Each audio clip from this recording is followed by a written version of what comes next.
Howdy folks, Nathan Adlin here with Ask Nathan. You must be watching TFL now because that's the only place you can find Ask Nathan. Now for those of you who haven't been here before, basically I try to answer your questions. So let's get right to it because you guys have a lot of questions. I won't be able to get to all of them, by the way. From time to time, real quickly, if I don't answer a question, if I simply do not know, then I'll skip it and try to get back to it when I find more information. I know a few of you have had some issues about that, so I do apologize, but we'll try to get to those in the near future. Right off the bat, here is the main question. You guys wanted to know answers to the questions about the new Ford Ranger and Ford Bronco that are coming in the near future. And some of the questions have dealt with everything from the powertrain, transmission, ready? Solid front axle, yes that's right, I said solid front axle, and also whether or not EcoBoost engines would be used. Now, unfortunately I don't have a crystal ball, can't read it, but I can tell you about some things I found out through going on the internet and looking around a little bit. First of all, the big rumor has been about a solid front axle. That way they can make the Bronco competitive against the Wrangler, because that also has a solid front axle, and thus better articulation, much better off-road. Now, I'm sorry to say that despite all of the reports to the contrary, it doesn't seem like that's going to happen. It's an awful lot to ask a company like Ford to completely abandon all of their engineering that they've currently used and go to something that is frankly archaic and old considering what they've developed. And if you think I'm wrong, please write it down below for the reasons why. Now, there is another thing, EcoBoost engines. Ford has adopted EcoBoost engines in almost everything they're building. So it is reasonable to expect an EcoBoost 4-cylinder engine, possibly a 6. Now they do have a 2.7 liter EcoBoost engine, which puts out a lot of power. And I don't know if it's actually too much power for a smaller platform. Now, from what we've heard, Ford is expecting the next Bronco to be a little bit bigger than the vehicles they would replace from the past. The large O.J. Simpson Bronco versus the 1968 Bronco, right in between the two sizes. That's basically what they were saying. Okay, let's move on. Hey, thanks for those questions. I wish I had more information for you, and I will continue to check it out because, come on, this is TFL. We love off-road vehicles. All right, here we go. This comes from Spencer Deppe, D-E-P-P-E. You were mentioning that the all-wheel drive Challenger is available with the V6 or a 5.7 liter Hemi V8. No, it's not. But no, we've just got the review that Andre went all the way over to the other side of the country to do, and it only comes with a V6. Now, some of you have asked, is it a muscle car? I'm sorry. Unless that V6 is putting out like 450 horsepower, I don't consider it a muscle car. Really, V8s kind of connotate muscle car, you know what I mean? So, no, I don't think it is one. I think it's awesome. I live in snow country, so driving one around would be great. It's a good V6, but it's not a muscle car. Okay. Stanley asks, do you foresee Ford coming up with a competitor for the Power Wagon? Now, before you guys jump on his case and say, oh, wait a minute, what about the Raptor? He's referring directly to the 250, the larger truck. I don't think Ford's going to go for that, especially considering, once again, here it comes, solid front axle, and locking front diff and everything else that the Power Wagon has. Ford has its dedicated off-road kick-ass truck, which is, of course, the Raptor, and I don't think that they're going to try to get such a small niche market for the 250. Great question, though. Thank you, Stanley.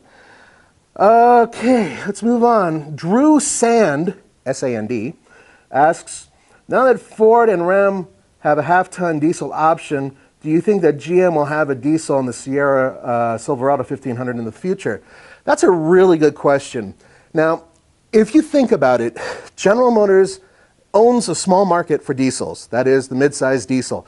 First ones in the United States currently to offer diesels, and they're great diesels. The baby Duramaxes have proven to be extremely efficient, powerful, and capable. Would they put that in a half-ton truck? I don't know. I mean, it has enough power to do it, but then I don't think you're going to get much out of it. Maybe they could tune it up a little bit and give it a little bit more power. Or do they have something like a V6 that's around 3 liters that can go into their half-ton truck? I think personally they'll hold back and wait a little bit. They are going to want to see how Ford does. Especially considering that right now diesels are, well, they're a little risky. So we'll have to wait and see because, you know, what's been going on with Volkswagen and even FCA. Oh, any news on the 2018 Ram? And that comes from Ryan. This is really weird. We've been hearing all these rumors up to a certain point, and then about 6 months ago, everything stopped. We haven't seen any test versions of the 1500. We haven't heard any rumors about it.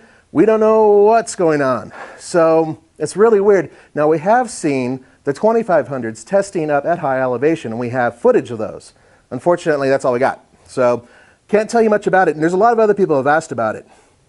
All right, let's move on to the next one. Thank you for the question. Why does Toyota think I would want to drive Darth Vader's face mask around? And this is from Ron Spins. And this is in reference to the video that we put together from the North American International Auto Show on the new Toyota Camry. Obviously, these types of questions I can't really answer for you, but I can tell you this. Until you've driven any of these cars that you see at an auto show, hold on to your judgment. I know that sometimes styling is polarizing, but it's sometimes worth it to actually jump in the car and give it a try. I'm actually looking forward, I can't believe I'm saying this, I'm actually looking forward to driving a Toyota Camry in the future. Crazy, right? But I like the fact that it's longer, lower, wider, and we'll have more powerful engines and, thank you God, a proper automatic transmission, not a CVT. It's exciting. Nathan, would you recommend the Volvo S70 a good first car? How dependable is it? I can't answer the dependability part, sorry, but I can say that you never go wrong with Volvos in terms of safety, okay? They are considered and have been considered some of the safest cars sold here. Can't tell you anything else about it, but do yourself a favor, go online, there are a lot of boards out there, including ones for Volvos, and ask around a little bit and see what they say, okay? Any chance you'll take the all-wheel drive Challenger up Goldmine Hill? I think it would make a great, let's just stop right there. I would, but Roman won't let me. Okay, let's move on. Sorry, Bob, but I appreciate the question. Do you guys play any racing video games? And if you do, what do you think of them? And this comes from Cameron B. Coop. Cameron, thanks. Man, I haven't played video games in a long time. I like to, I mean, given the opportunity, but we are really kept busy here, so not so much. But I'll ask around. Maybe Tommy's played some recent games and has some opinions. We can bring him on as a special guest one of these days, but sorry, can't answer that from me. Every once in a while, when I go to Best Buy or something like that, I like to quickly jump on something just to see the detail, and it's getting incredible. It really is. Would you recommend the EcoBoost or the EcoDiesel for a daily driver? That's a good question. That comes from Evan Warren. Evan, we just did a video about the MPG loop for both the EcoDiesel and the EcoBoost engine with two trucks that roughly compare. And I got to tell you, I really enjoy driving the EcoDiesels. But for power, for passing power, and for just sheer hardcore, raw, big cojones, the EcoBoost is the way to go. My God, that thing just has powers in reserve. And the new 10-speed automatic transmission on those EcoBoost trucks is excellent. Let's move on. There's a lot of people here giving me condolences and also giving me a lot of crap for wearing the Pittsburgh Steelers jersey last week. Yes, they lost. I know. Rub it in. We'll be back next year. We always make the playoffs, it seems, so there it is. Okay. I've heard that the Demon will use all-wheel drive, but I doubt it, and I've heard that it has 315s, and this comes from High Voltage 3834. Now, if you go onto tflcar.com, we actually have a story on it, and about every week, FCA Dodge has been leaking videos that show more and more about the car, and from what it looks like, it's going to be rear drive only. I can't tell you anything else about it. I wish I could. Nathan, do you think there will be a Cruise SS or something performance-based to compete against the Focus ST, RS, and the like? Also, what do you think of the direction of these cars in general? Thanks. And this is from Austin. I really, really hope so, because I think that the Chevy Cruze hatch is a really good-looking car, and putting something a little bit more beefy under the hood would be awesome. I don't know how well it would perform against those other cars.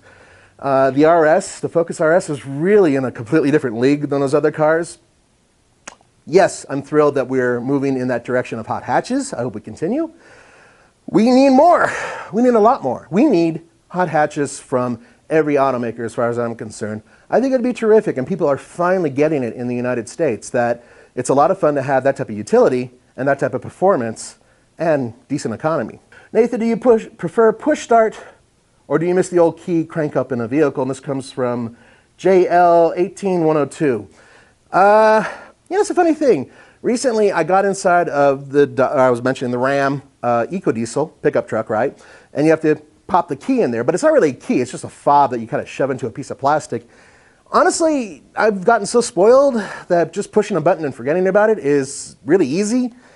But deep down inside, security-wise, I think I'd rather have a key. Like Jeep is still using a key in the Wrangler. I'd rather have that, personally. Here we go. This comes from the guy who's a little ticked off at me. Look, Nathan, I asked you in an email last week about any information regarding the Chevy Express GMC Savannah full-size vans, and they're due for a redesign, and you ignored my email. That is why I gave this video a thumbs down. Anthony Arrington. Okay, and I answered him, but I want to just put this out there. We're not trying to do this to tick you guys off. The bottom line is this: we can only do so much. I have no information on those vans, none whatsoever. And as such, and as I've already responded, I won't be able to give you any information because I don't have any information. All right, and two, and this, hey Nathan, love watching all of the content you guys upload. Just wondering if you guys had any plans on getting the new Ford Raptor once it's out, since you've done so much with the old one. And this is from Some Say 91. Cool name. Yes, we're hoping to get it very soon. Stay tuned to TFL Truck and TFLtruck.com and all that, because we might be getting it hopefully sooner rather than later. And I can't tell you anything else. It's kind of sort of a secret, just a little bit. Guys, thank you so much for joining me. Don't forget to put your questions down below. You could also send them to TFL Car, to TFL Truck. It's info@TFL Car, all that. Just send it to me or write it below, and we'll do our best to answer those questions. Take care, and I will see you next time.